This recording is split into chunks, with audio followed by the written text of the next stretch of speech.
నమస్కారం. Please do subscribe AP power news.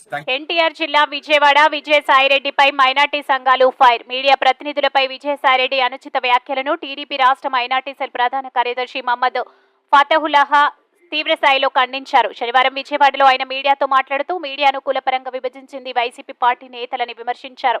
Vijayasai Reddy మీడియాపై అనుచిత వ్యాఖ్యలను తీవ్రస్థాయిలో ఆయన ఖండించారు. రాజ్యసభ చైర్మన్ కు విజయసాయిరెడ్డిపై ఫిర్యాదు చేస్తున్నామని తెలిపారు. ఎండోమెంట్ అసిస్టెంట్ కమిషనర్ కు విజయసాయిరెడ్డి ₹1 కోటి నగదు ఎందుకు ఇస్తానని చెప్పారో దానికి వివరణ ఇవ్వాలని అన్నారు.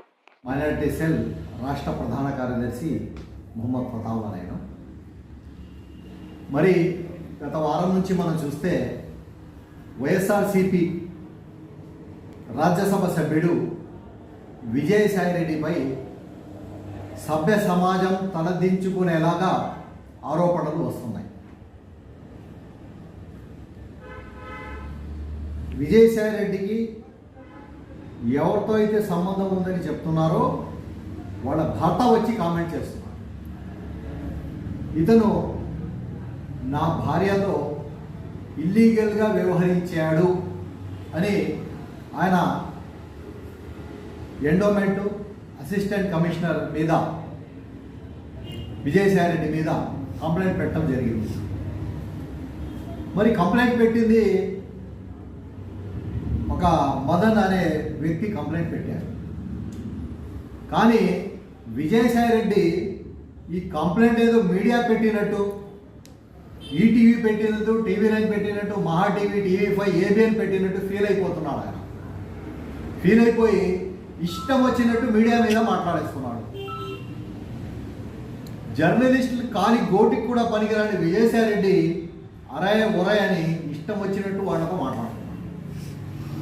ఎందుకంటే ఈ మీడియా మీద అసభ్యకరంగా మాట్లాడితే సబ్జెక్ట్ డైవర్ట్ అయిపోద్దని అతను అనుకుంటున్నాడు. కానీ ఇక్కడ మాత్రం అలా లేదు. అన్ని ఆధారాలు ఉన్నాయి. నీకు ఆ అసిస్టెంట్ కమిషనర్తో ఎటువంటి సంబంధం లేనప్పుడు ₹1 కోటి ఒక చోట, 60 లక్షల రూపాయలు ఒక చోట ఎందుకు వాళ్ళకి ఇచ్చావు? అతను చెప్పే అన్ని అబద్ధాలు. రామోజీరావు ఎవరో నేను తెలియదు, నేను రామోజీరావుని ఏ రోజు కలవలేదు అన్నాడు. అని చెప్పిన 5 నిమిషాలకి రామోజీరావు గారిని కలిసిన వీడియోలు బయటకు వచ్చింది. అంటే ఇటువంటి అబద్ధపు పోరు విజయసాయిరెడ్డి. మరి ఈ ఘనుడు జగన్మోహన్ రెడ్డి ఈ ఫోటోని అతన్ని ఎక్కడ పెట్టాడండి? భారతదేశంలో అత్యున్నత పెద్దల సభ, గౌరవ సభలో ఇటువంటి నీచుడిని తీసుకెళ్ళి సభ్యుడిగా పెట్టాడు, రాజ్యసభ సభ్యుడు.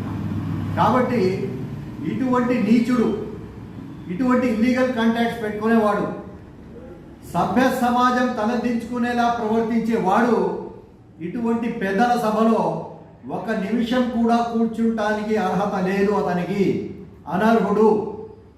అతనికి అనర్హుడుగా ప్రకటించండి, అతనిపై ఎంక్వైరీ చేయండి అని రాజ్యసభ చైర్పర్సన్ గారికి నిన్న నేను లెటర్ రాయడం జరిగింది. ఈ వర్షాలు, వానలు, తుఫాన్లు, కరోనాలు ఏం పనికిరావు, ఏం పట్టించుకోవడానికి. ఆయన ఎంతవరకు అధికారంలో ఉంటే ఎవరు కనబడకుండా పర్దాలు వేసుకొని తిరగడం ఒకటి తెలుసు. అధికారం లేనప్పుడు అధికారంలో ఉన్న ప్రభుత్వాన్ని ఎలా దించాలి, అల్లకొల్లలో ఎలా సృష్టించాలి, రాష్ట్ర డెవలప్మెంట్ ఎలా ఆపేయాలి. ఎందుకంటే 5 సంవత్సరాలు అయితే నువ్వు అధికారంలో ఉండి రాష్ట్రాన్ని ఎక్కడా కూడా డెవలప్ చేయలేదు. అమరావతిలో ఒక ఇటుక వేయటం లేదు, కానీ అమరావతి మొత్తాన్ని నాశనం చేశాడు. మరి చంద్రబాబు నాయుడు గారు ముఖ్యమంత్రిగా ఉంటే మళ్ళీ అమరావతి అభివృద్ధి చెందింది. ఈ రాష్ట్రానికి ఒక రాజధాని వస్తుంది, ఈ రాష్ట్రానికి పరిశ్రమలు వస్తాయి, ఈ రాష్ట్రం అభివృద్ధి చెందింది, ఈ రాష్ట్రంలో యువకులకు ఉద్యోగాలు వస్తాయి. ఇవన్నీ రాకుండా, పెట్టుబడులు రాకుండా చేయాలంటే రాష్ట్రంలో లా అండ్ ఆర్డర్ లేదని సృష్టించాలి, చెప్పాలి. చెప్తే లా అండ్ ఆర్డర్ లేని రాష్ట్రానికి ఎవరు కూడా పెట్టుబడులు పెట్టడానికి రారని ప్లాన్ చేసి ఎక్కడైనా చిన్న ఇన్సిడెంట్ జరిగితే వెళ్ళిపోవడానికి సిద్ధమయ్యాడు. నిన్న అక్కడ జరిగిన మర్డర్, 2 వైఎస్ఆర్సీపీ కార్యకర్తలు కొట్టుకొని ఒకతను చచ్చిపోయాడు. అక్కడ వెళ్ళి ఏం మాట్లాడుతున్నాడు? వాళ్లకు భరోసా ఇవ్వాలి, మా కార్యకర్తలు కొట్టుకొని మీ అబ్బాయిని చంపేశారు, మేము ఉన్నామని భరోసా ఇవ్వాలి. అది కాకుండా మీకు అమ్మఒడి వచ్చిందా, మీకు ఆ స్కీమ్ వచ్చిందా, ఈ స్కీమ్ వచ్చిందా, చంద్రబాబు నాయుడు గారు ఇవన్నీ ఇస్తానన్నాడు, ఇస్తున్నాడా అని అడుగుతున్నాడు. అసలు రాష్ట్రంలో ఉన్న 5 కోట్ల ప్రజలు జగన్మోహన్ రెడ్డికి బుర్ర ఉందా, బుర్ర పాడైపోయిందా అని నిన్నటి నుంచి సోషల్ మీడియాలో మేము చూస్తున్నాం. జగన్మోహన్ రెడ్డికి ఇవేం పట్టవండి. అతనికి మాత్రం శవ రాజకీయం ఉండాలి. శివాలంటే అతనికి చాలా ఇష్టం. అతని ఫేస్లో కళ వచ్చేస్తుంది ఎక్కడన్నా మాట జరిగిందంటే. ఎందుకంటే వాళ్ళ నాన్నగారి శవం దగ్గరే ఇతని రాజకీయం స్టార్ట్ అయింది.